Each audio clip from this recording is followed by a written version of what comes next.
কি বক্তরা কি কইলো না কইলো এগুলো আমি দেখে লাভ না, আমি আমার দায়িত্ব পালন করে যাবো, ঠিক আছে? তারা অসুস্থ, তারা নেশা টেশা খায়, এগুলো আমার দেখে লাভ না। শালা নিশুর দালাল, মুখ সামলিয়ে কথা বলবি। কার বিষয়ে কথা বলছিস, কাকে নেশাখোর বলছিস? তোদের মতন নিশুর বক্তারা হচ্ছিস আসল নেশাখোর। সুশীল ভদ্র, আপনি আমাকে দেখে বুঝলেন আমি কত ভদ্র একটা ছেলে ভাই? আমি তো চামচামি করি না, আমি চামচামি করি না, সাকিব খান চামচামি করতো না। এই যে মনে করেন যে ইউটিউবে অনেক ছেলেরা দিই সাকিব খান নিয়ে চামচামি করে।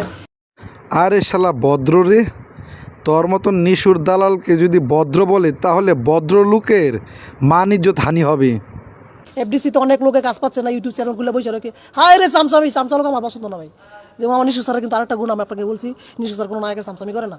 কুলাঙ্গারের ফয়দা তোর নিশু স্যার মানুষের চামচামি করে না, শুধু সাকিব খানের কাছে ক্ষমা চায়। কিছুদিন আগে যে ক্ষমা চেয়েছিল তোর চোখে কি পড়ে নাই রে? কিন্তু আমাদের নিশু স্যার কারো চামচামি করে না, তার গুণে তার সিনেমা চলে, তার সিনেমা হিট করে। কুলাঙ্গারের ফয়দা তোর নিশু স্যারের সিনেমা কয়টা হিট হয়েছে? বাপের বেটা হলে বলিস ঈদ ছাড়া একটা সিনেমা মুক্তি দিয়ে দেখাতে, তাহলেই সব কিছুর প্রমাণ হয়ে যাবে।